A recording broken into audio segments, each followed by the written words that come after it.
Hello students, welcome to engineers academy. पिछली सारी classes में हमने देखा कि लाइफ प्रोसेस के न्यूट्रिशन में क्या मैकेनिज्म हो रहा था और कौन से ऑर्गेनिज्म में क्या फिनोमेना था। फिर हमने डील किया रेस्पिरेशन से कि अलग अलग ऑर्गेनिज्म में कौन कौन से रेस्पिरेशन किस तरीके से हो रहे थे और क्या मैकेनिज्म उनका था। आज हम उस रेस्पिरेशन को ही कंटिन्यू करते हुए ट्रांसपोर्टेशन से डील करेंगे। पिछली क्लास के रेस्पिरेशन में ही हमने आपको बताया था कि वहाँ पे ब्लड जो होता है वो प्यूरीफाई हो रहा होता है। प्यूरीफाई कैसे हो रहा होता है?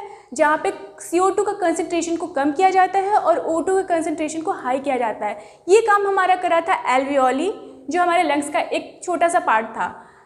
बट हमने ये भी बताया था कि बॉडी के सारे पार्ट से ब्लड सारे ऑक्सीजन को या कार्बन डाइऑक्साइड को लेकर कहाँ जाता है? एक पंपिंग ऑर्गन के पास जाता है, जो है हमारा हार्ट। और यही हार्ट का काम होता है, ये हार्ट ही फंक्शन करता है, जिसकी वजह से हमारा ब्लड जो होता है वो प्यूरीफाई होता है। उसमें ऑक्सीजन पोर अप किया जाता है ताकि हम प्रॉपरली ब्रीथ कर सकें, और ये ब्रीदिंग के लिए हमारे ट्रांसपोर्टेशन बहुत इंपॉर्टेंट है। तो ट्रांसपोर्टेशन का मीडियम हमने पिछली क्लास में देखा था ब्लड।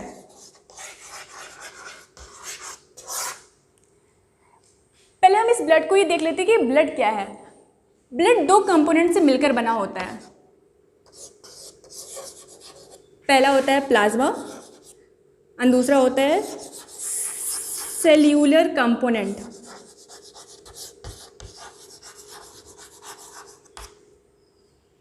ब्लड दो कंपोनेंट से मिलकर बनता है। पहला कंपोनेंट क्या होता है?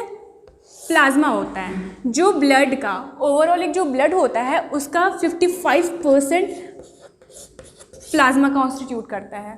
प्लाज्मा होता क्या है? एक फ्लूइड मैट्रिक्स होता है। सारे सेलुलर कंपोनेंट को अगर हम ब्लड से हटा दें तो जो भी बचेगा, जो फ्लूइड मैट्रिक्स होगा, वो हमारा क्या होगा?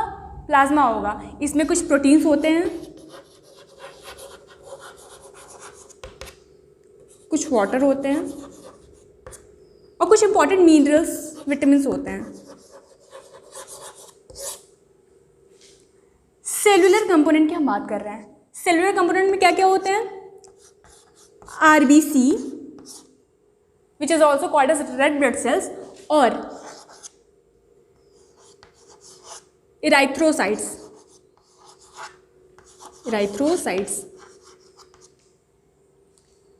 Second one is WBC। ये क्या है? This is white blood cell और leukocytes. And third one is platelets. RBC क्या है? RBC वो सेल है हमारा जो रेड पिगमेंट कंटेन करता है। वो रेड पिगमेंट होता क्या है? RBC एक रेड ब्लड सेल है, तो वो रेड क्यों होता है? रेड मैंने पिछली क्लास में बताया था, वो आयरन कंटेनिंग कंपाउंड की वजह से होता है। आयरन कंटेनिंग कंपाउंड, और उस कंपाउंड को हमने क्या नाम दिया था? हीमोग्लोबिन। और ये नाम हमने नहीं दिया, ये हीमोग्लोबिन होता है।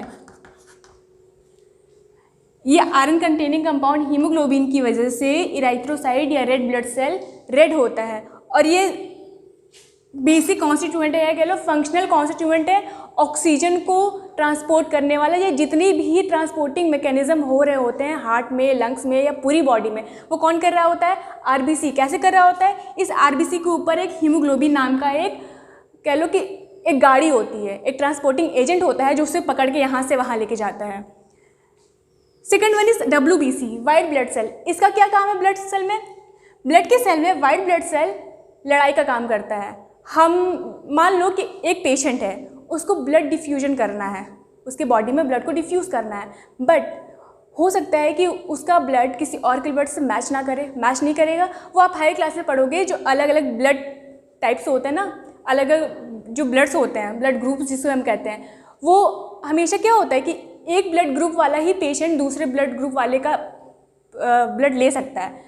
तो ऐसा क्यों होता है? ये वाइट ब्लड सेल की वजह से होता है, क्योंकि ये गाइड करता है कि कहीं ऐसा ना हो कि हमारी बॉडी में जो भी कंपोनेंट है उसका कोई दुश्मन ना आ जाए। दुश्मन इन द सेंस, मान लो कोई दूसरा ब्लड सेल आया, ब्लड सेल नहीं आया, ब्लड आया, तो उस ब्लड के अपने कंपोनेंट होंगे। हो सकता है कि इस ब्लड के अंदर जो कंपोनेंट है और दूसरे वाले ब्लड के अंदर जो कंपोनेंट है वो मैच ना करे। जब वो मैच नहीं करेगा तो हमारी बॉडी के अंदर वो दोनों फाइट करेंगे। तो फाइट जब करेंगे तो इससे हमारा सेलुलर मैकेनिज्म कम होने लगेगा, मेटाबॉलिक एक्टिविटीज़ कम होने लगेगा और अल्टीमेटली हम मर जाएंगे। तो इस सब से हमें कौन बचा रहा है? White blood cell. ये हमें इम्यूनिटी दे रहा है, हमें लड़ने की शक्ति दे रहा है।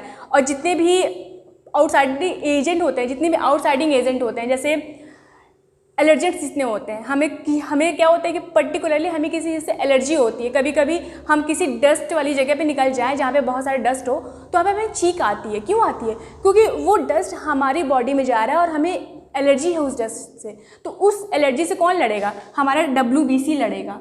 तो सारे जितने भी इम्यूनिटी हो गए हैं या जितने भी फाइटिंग एजेंट्स हो गए, वो काम कौन करेगा? वाइट ब्लड सेल करेगा। प्लेटलेट्स की हम बात करें तो हमारे बॉडी के किसी पार्ट पे मान लो एक कट लग जाए, छोटा सा कट लग जाए, तो अब ब्लड क्या होगा? वो बाहर आने लगेगा। क्यों आने लगेगा? क्योंकि उसके पास प्लाज्मा है, फ्लूइड मैट्रिक्स है, और फ्लूइड का अपना एक नेचर होता है फ्लो करने का, तो वो फ्लो करेगा। तो अगर अब ब्लड फ्लो करने लगे, कट लग जाए, तो अब उस ब्लड को स्टॉप भी तो करना है, ब्लड को बहने नहीं देना है। तो उसे स्टॉप कौन करेगा? प्लेटलेट करेगा। प्लेटलेट कैसे करेगा? कंसिडर करो कि हम एक दरवाजे पे खड़े हैं, और बहुत सारे बच्चे हैं। वो बच्चे क्या हैं? ब्लड के सेल्यूलर कंपोनेंट हैं। अब हम कह रहे हैं कि इन बच्चों को बाहर नहीं जाने देना है। अगर कट लग जाए तो हमें ब्लड को बाहर नहीं जाने देना है। तो वो ब्लड ही वो बच्चे हैं जिन्हें बाहर नहीं जाने देना है। तो अब उन्हें रोकेंगे कैसे? हम 4-5 बड़े आदमी को बुलाएंगे जो उनसे ज़्यादा स्ट्रांग हो, जो उन सेल्यूलर कंपोनेंट से ज़्यादा स्ट्रांग हो। हम उन एजेंट्स को बुलाएंगे और कहेंगे यहीं दरवाजे पर खड़े हो जाओ। तो वो क्या करें? यहाँ पे ऐसे कट लगा, ये कंपोनेंट्स है, छोटे सेल्यूलर कंपोनेंट। अब यहाँ जब ऐसे कट लग जाएगा तो ये कंपोनेंट बाहर जाने की कोशिश करेंगे। अब हमने कहा कि हम कुछ आदमियों के यहाँ खड़ा कर देंगे जो इन बच्चों को बाहर नहीं जाने देंगे, तो भी ये बच्चे इनसे फाइट करेंगे। तो अब हम क्या करेंगे? आपने देखा होगा ना, जब कोई रैलीज़ होती है या कोई हड़ताल होते हैं तो पुलिस क्या करते हैं? बैरिकेड्स लगा देते हैं ताकि वो बाहर ना जा पाएँ, या कोई एक लिमिट होती है वो क्रॉस ना कर पाएँ।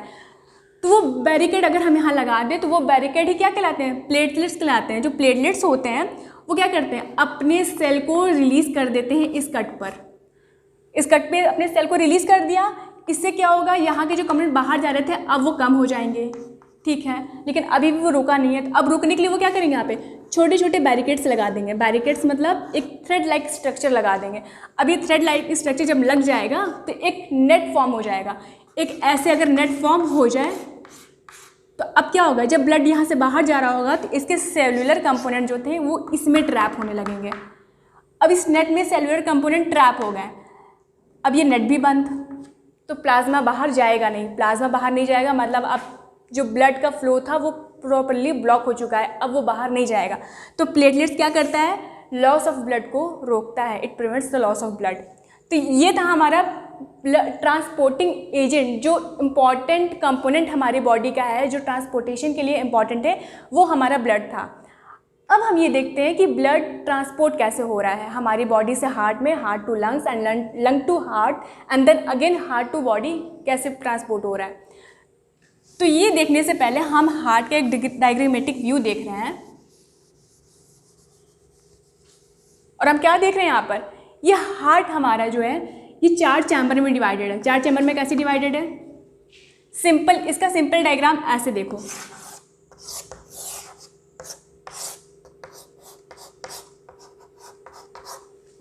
ये फर्स्ट ऑफ ऑल हमारा हार्ट एक मुट्ठी के बराबर होता है हमारा हार्ट जो है, और वो लेफ्ट की साइड नहीं होता, वो लेफ्ट की तरफ टिल्ट होता है। वो हमारा हार्ट क्या होता है? हमेशा सेंटर में होता है। ये लंग्स था हमारा, यहाँ पर हार्ट ऐसे सेंटर में होता है, लेकिन हम लेफ्ट साइड क्यों कहते हैं? क्योंकि वो लेफ्ट की तरफ टिल्ट होता है, वो लेफ्ट की तरफ झुका हुआ होता है। इसलिए हमेशा कॉमन लैंग्वेज में कहा जाता है कि हमारा हार्ट जो है वो लेफ्ट साइड में है। दूसरी चीज़ कि अक्सर बुक में हम क्या देखते हैं कि राइट लेफ्ट में होता है और लेफ्ट राइट में होता है। जैसे अभी बोर्ड में मैंने बनाया कि ये इधर लेफ्ट है बट हमने कहा कि ये राइट एट्रियम है, इधर राइट है तो मैंने कहा कि हाँ लेफ्ट एट्रियम है। क्यों कहा? क्योंकि अगर हम ऐसे सीधे खड़े हो जाएं तब तो ये हार्ट प्रॉपरली सही से हमारे हार्ट में बैठ रहा है ना। अब क्या है? राइट एट्रियम हमारे राइट साइड में है, लेफ्ट एट्रियम हमारे लेफ्ट साइड में है। Right ventricle left right side में है और लेफ्ट वेंट्रिकल लेफ्ट साइड में है। तो जब भी हम बुक से डील कर रहे होंगे तो हमारा राइट लेफ्ट होगा और लेफ्ट राइट होगा। कभी भी इस बात से कंफ्यूज नहीं होना है कि ये इधर तो लेफ़्ट है तो ये राइट एट्रियम हो गया, और इधर राइट है तो ये लेफ़्ट एट्रियम हो गया। ये इसलिए हुआ क्योंकि हमारे बॉडी का व्यू है, ये हमारे बॉडी हार्ट का व्यू है ये। तो ये राइट एट्रियम है, ये लेफ़्ट एट्रियम है। ऊपर का पोर्शन हार्ट का एट्रियम होता है, नीचे का पोर्शन वेंट्रिकल होता है, atrium ventricle. And this septum divides the both the atrium and ventricle into two further halves, and those are known as right atrium, left atrium, right ventricle, left ventricle। हो गया। दूसरी बात क्या है, यहाँ से ये वेंट्रिकल की बात हम कर रहे हैं। वेंट्रिकल में हमारा जो प्रेशर होता है वो हाई होता है। क्यों हाई हो रहा होता है? क्योंकि यहाँ से जो भी ब्लड जा रहा होता है वो हार्ट से जा रहा होता है, हार्ट को नहीं जा रहा होता है, हार्ट से निकल रहा होता है। तो जो भी ब्लड हार्ट से निकल रहा होता है उसका प्रेशर हमेशा ज़्यादा होता है as compare to the veins और कैपिलरी और artery which is coming to the heart. Heart में जो जा रहा है उसका प्रेशर लो रहेगा और हार्ट से जो आ रहा है उसका प्रेशर हाई रहेगा। देखो सिंपल लैंग्वेज में समझो, ये एक ट्यूब है और ये हमारा पूरा बॉडी पार्ट है, कोई भी बॉडी पार्ट है। यहाँ से ब्लड जा रहा है तो यहाँ पे कोई प्रेशर नहीं है, कोई प्रेशर नहीं है। बहुत सिंपली ब्लड को यहाँ जाना है, वो राइट वेंट्रिकल राइट एट्रियम में जाएगा। हमारे हार्ट का जो फर्स्ट चैम्बर है राइट एट्रियम, ब्लड कहाँ से जाएगा? हमारे बॉडी पार्ट से कहाँ से होते हुए जाएगा? Inferior vena cava. इस ट्यूब को, जो ट्यूब हमारे बॉडी पार्ट से हार्ट में जा रहा है, हार्ट में जा रहा है, उसको हम वेना केवा कहते हैं। वेना केवा दो मैंने क्यों कहा यहाँ पे, superior vena cava and inferior vena cava. जो हार्ट के नीचे वाले पार्ट से ब्लड आ रहा है, बॉडी के डाउनवर्ड पार्ट से जो ब्लड आ रहा है उनको हम इंफीरियर वेना केवा कहेंगे। और जो अपर बॉडी पार्ट से आ रहा है, जैसे हमारा ब्रेन है, ठीक है, थ्रोट हो गया, या हार्ट के ऊपर जितने अपर बॉडी पार्ट्स है उसको हम सुपीरियर वेना केवा कहते हैं। ये वेना केवा से ब्लड राइट एट्रियम में आ गया, राइट एट्रियम में आया। अब होगा क्या, यहाँ पे एक छोटा सा इलेक्ट्रिक पोटेंशियल जनरेट करने वाला नोड होता है जिसको हम कहते हैं सीनो आर्टरियल नोड। ये आपकी बुक में नहीं दिया है, I am just explaining you कि यहाँ पे एक छोटा सा नोड होता है जो एक इलेक्ट्रिक पोटेंशियल डेवलप करता है। वो इलेक्ट्रिक पोटेंशियल को हम क्या कहेंगे? Sino arterial node. अभी साइनो आर्टरियल नोड क्या करेगा? जैसे ही यहाँ पे इलेक्ट्रिक पोटेंशियल जनरेट होगा, इस एट्रियम के वॉल में इलेक्ट्रिक पोटेंशियल फैल जाएगा। उस पोटेंशियल के फैलते ही ये हार्ट क्या होगा? कॉन्ट्रैक्ट होगा। कॉन्ट्रैक्ट होते क्या? ये वॉल है, ये वॉल्व है, ये भी बंद है, ये भी बंद है, ठीक है। अब जैसे ही ब्लड बॉडी से राइट एट्रियम में आया, सीनो आर्टरियल नोड ने पोटेंशियल जनरेट किया और ये पोटेंशियल एट्रियम के वॉल्स में फैल गया। जैसे ये फैला, ये वाले एट्रियम भी कॉन्ट्रैक्ट किया, ये वाले एट्रियम भी कॉन्ट्रैक्ट किया। अब जैसे ये कॉन्ट्रैक्ट करेगा, प्रेशर यहाँ ज़्यादा हो गया, ये दबेगा, प्रेशर ज़्यादा होगा, ब्लड यहाँ फ्लो करेगा, ये अपने आप खुल जाएगा और प्रेशर से ये ब्लड नीचे आ गया। ब्लड जैसे ही नीचे आ रहा होगा, ये पोटेंशियल भी यहाँ तक फैल चुका होगा। अब जैसे ही ये पोटेंशियल यहाँ तक आएगा, अब ये कॉन्ट्रैक्ट करेगा और जो चीज़ यहाँ हो रहा था वही चीज़ यहाँ पे भी होगा। यहाँ से ब्लड यहाँ पे आ रहा था तो यहाँ से भी ब्लड उसी वक्त यहाँ पर आ रहा होगा, उसी वक्त ये भी कॉन्ट्रैक्ट करेगा, ये भी कॉन्ट्रैक्ट करेगा।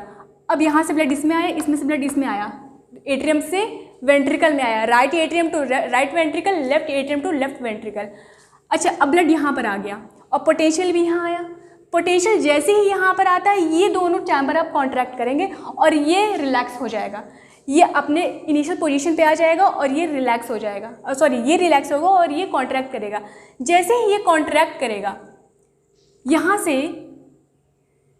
देखो ये एक सेप्टम है, ये एक वॉल का सेप्टम है और जो भी ये पाइप है जिसको हम पल्मोनरी वेन कह रहे हैं, पल्मोनरी आर्टरी कह रहे हैं, ये हार्ट के पीछे से गया है, ये हार्ट के पीछे से जा रहा है। और कहाँ जा रहा है? ये लंग्स है।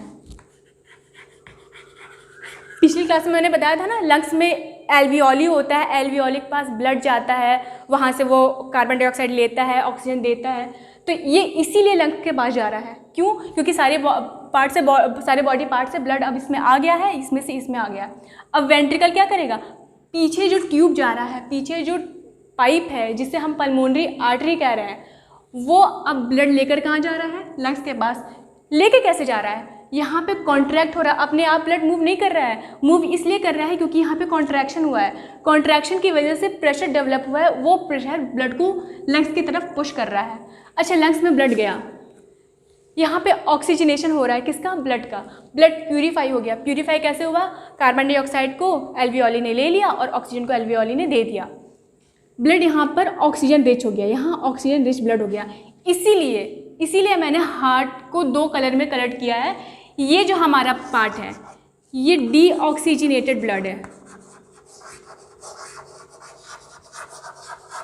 डीऑक्सीजनेटेड ब्लड मतलब CO2 रिच है, इसमें CO2 का कंसंट्रेशन बहुत ज़्यादा है। ये रेड क्यों है, क्योंकि ये ऑक्सीजन रिच है, ऑक्सीजन रिच ब्लड और ऑक्सीजनेटेड ब्लड। और हार्ट में या लंग्स में जब भी ब्लड को प्यूरीफाई करने की बात हो तो हमेशा माइंड में ये बात याद रखना कि प्यूरीफाई हो रहा है ब्लड मतलब CO2 को लिया जा रहा है और ऑक्सीजन दिया जा रहा है। इधर पूरा डीऑक्सीजन ब्लड था, डीऑक्सीजनेटेड ब्लड कहाँ जा रहा है, लंग्स में, और लंग्स ने ब्लड को अब ऑक्सीजन रिच कर दिया है। जैसे ही ब्लड के पास ऑक्सीजन का कंसंट्रेशन ज़्यादा हो गया, कार्बन डाइऑक्साइड कम हो गया, वो क्या हो गया, ऑक्सीजनेटेड हो गया, ब्लड ऑक्सीजनेटेड हो गया।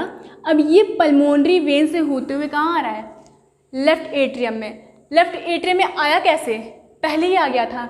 देखो इस वाले चैम्बर में जो भी फेनोमेना हो रहा होगा साइमल्टेनियसली इस वाले चैम्बर में भी हो रहा होगा। पहले से कुछ तो ब्लड यहाँ रहा होगा क्योंकि ये प्रोसेस जो है वो कंटिन्यूअस है, तो यहाँ पे ऑलरेडी कुछ ना कुछ ब्लड रहा होगा। तो जिस वक्त बॉडी से यहाँ पे ब्लड आया होगा तो ये लंग्स से भी तो यहाँ पर आया होगा, ब्लड ऑलरेडी आ चुका होगा ब्लड। अब यहाँ पे जब पोटेंशियल जनरेट हुआ होगा तो ये भी कॉन्ट्रैक्ट किया होगा, ये भी कॉन्ट्रैक्ट किया होगा, प्रेशर इसमें भी आया होगा, इसमें भी आया होगा। डिफरेंस क्या है, इसमें डीऑक्सीजनेटेड ब्लड का फ्लो हो रहा था, यहाँ पे ऑक्सीजनेटेड ब्लड का फ्लो होगा। प्रेशर यहाँ पर भी है, अब यहाँ पर भी जैसे ब्लड आया था इसमें भी आ गया। अब ये कॉन्ट्रैक्ट किया, जब ये कॉन्ट्रैक्ट किया होगा तो ये भी तो कॉन्ट्रैक्ट किया होगा। तो जब ये कॉन्ट्रैक्ट हुआ तो यहाँ से ब्लड कहाँ जा रहा है, अब ये होते हुए पल्मोनरी यहाँ से एओर्टा की तरफ जा रहा है। अब हमें याद क्या रखना है, ये सारे पैसेज जहाँ से ब्लड जा रहा है, वेना केवा वो ट्यूब है जहाँ से बॉडी पार्ट हार्ट को ले जा रहा है। बॉडी पार्ट से हार्ट को जो ट्यूब जा रहा है उसे हम क्या कह रहे हैं, वेना केवा। बॉडी के डाउनवर्ड पार्ट से जा रहा है इसलिए इन्फीरियर वेना केवा, जो अपर बॉडी पार्ट से जाएगा वो superior vena cava. Vena cava से वो एट्रियम में जा रहा है, एट्रियम से वेंट्रिकल, वेंट्रिकल से किस में होते हुए, पल्मोनरी आर्टरी। हमेशा ब्लड हार्ट से जो लंग्स में ब्लड जा रहा होगा वो पल्मोनरी आर्टरी होगी, और हार्ट में जो वेन आ रहा होगा वो पल्मोनरी वेन होगा। आर्टरी और वेन में कंफ्यूज नहीं होना है, हार्ट से लंग्स में जो जा रहा होगा वो पल्मोनरी आर्टरी है, और लंग्स से जो हार्ट में आ रहा है वो पल्मोनरी वेन है। और ये ब्लड जैसे ही अंदर आएगा प्रेशर के थ्रू, यहाँ पे जो ऑक्सीजनेटेड ब्लड है वो एओर्टा से क्या होगा, बाकी सारे बॉडी पार्ट में चला जाएगा, और फिर से बॉडी अपना प्रोसेस करेगा। सेल को ऑक्सीजन मिल गया, वो अपना एनर्जी डिराइव करेगा और फिर बाकी सारे प्रोसेस करेगा। तो ये था हमारा हार्ट जो पंप कर रहा है ब्लड को। तो आगे की क्लास में हम देखेंगे फिश और बाकी सारे ऑर्गेनिज्म में हार्ट की डिज़ाइनिंग कैसे की जाती है। उनमें ऐसा चैम्बर नहीं होता है, तो उनमें किस तरह का चैम्बर होता है, उनका हार्ट किस तरह से ब्लड को साइकिल अप करता है, ये हम देखेंगे और बाकी सारे ट्यूब्स के बारे में पढ़ेंगे। Thank you.